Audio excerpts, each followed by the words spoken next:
السلام عليكم ورحمة الله وبركاته. ازيكم عاملين ايه؟ يا رب تكونوا بخير. النهاردة هنعمل وصفة رهيبة حلوة جدا. هنعمل صينية حنشان البحر بالبطاطس. الأكلة دي من الأكلات الدمياطية الأصيلة، طعمها بيكون خطير بجد. تعالوا قبل ما نعمل الوصفة نصلي على الرسول عليه أفضل الصلاة والسلام، وما تنسوش تعملوا لايك وشير للفيديو عشان يوصل لعدد كبير من الناس. الحنشان اتسلخ من الجلد بتاعه، قطعته قطع بالشكل ده لأن حجمه بيكون ما شاء الله كبير. غسلته بالملح والليمون واتأكدت من نظافته كويس جدا.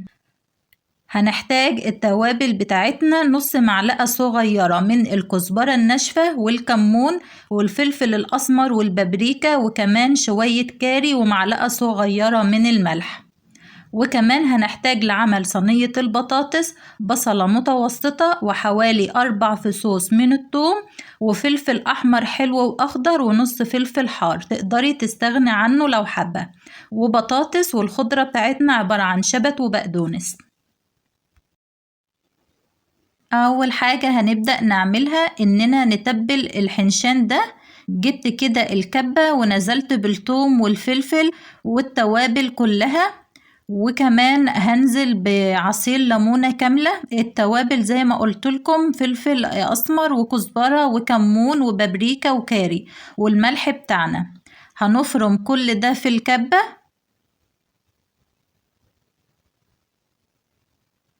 وبعد كده هننزل بيه على الحنشان بتاعنا ونبتدي نتبله حلو قوي. هقلب التتبيلة الجميلة دي في الحنشان واتأكد ان هو اتغلف حلو بيها، وبعد كده هسيبه نص ساعة على جنب التتبيلة دي تاكل في اللحم بتاعه. جربوا الحنشان بالطريقة دي بجد يا جماعة، الطريقة دي حلوة جدا، بعتمدها دايما لما اجي اعمل حنشان البحر، او في ناس بتسميه تعبان البحر زي بقى البلد بتاعتكم الاسم بتاعه ايه. احنا عندنا في دمياط بنقول عليه حنشان البحر. تبلته بالشكل ده وهسيبه بقى نص ساعة. هنبتدي نعمل في الوقت ده صينية البطاطس بتاعتنا.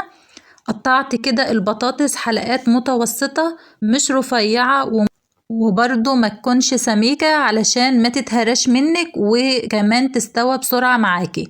برضو قطعت الفلفل بتاعي جوليان، الفلفل الأحمر والأخضر والفلفل الحار، قطعتهم بالشكل ده.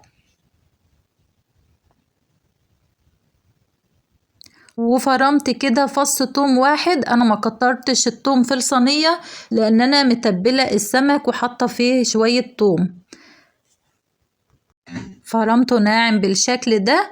وبرضو هبتدي اقطع البصل بتاعي جوليان وكمان الخضرة بتاعتي. انا استخدمت الخضرة شبت وبقدونس، انتوا تقدروا تستخدموا معاها كزبرة.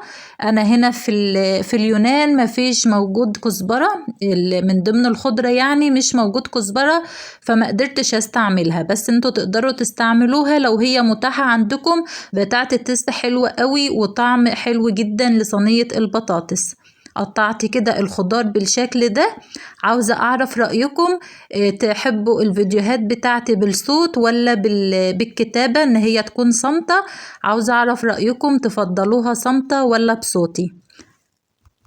جبت صينية الفرن ونزلت بالبصلة بتاعتي وحطيت شوية من الملح والفلفل والكمون والبابريكا، وابتديت امرطها كده لغاية ما نزلت المية بتاعتها. نزلت عليها بشوية زيت، وبعد كده نزلت بالبطاطس. هقلب البطاطس مع البصلة والثوم، ضفت لها الثوم معاها. هقلبها حلو قوي علشان تتغلف كده مع البصل والتوابل. وبعد كده نزلت بالفلفل والخضرة وهقلبهم برضو حلو جدا.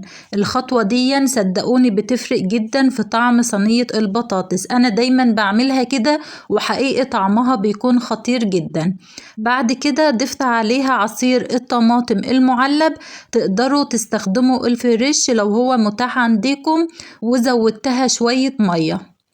هنسيبها بقى على النار تاخد غلوتين، وفي نفس الوقت جبت طاسة غير لاصقة مفيش فيها خالص زيت، يدوب سخنتها حلو جدا على النار، وابتديت انزل بقطع الحنشان علشان ياخد صدمة واغلفه كده من جميع الاتجاهات وياخد لون خفيف. الخطوة دي مهمة جدا.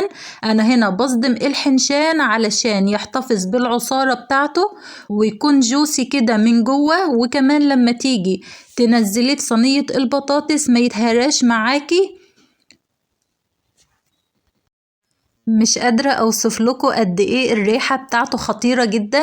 التوابل بتاعته والتغليفة كده على النار زي ما انتوا شايفين عطية ريحة حلوة جدا. انا كده خلاص خلصته، قفلت المسام بتاعته. هبتدي بقى انزل بيه في صينية البطاطس، كانت خلاص خدت غلوتين زي ما انتوا شايفين، وابتديت انزل بقى بقطع الحنشان ده، وهبتدي انزله كده في الصينية واغطيه بالصلصة من على الوش.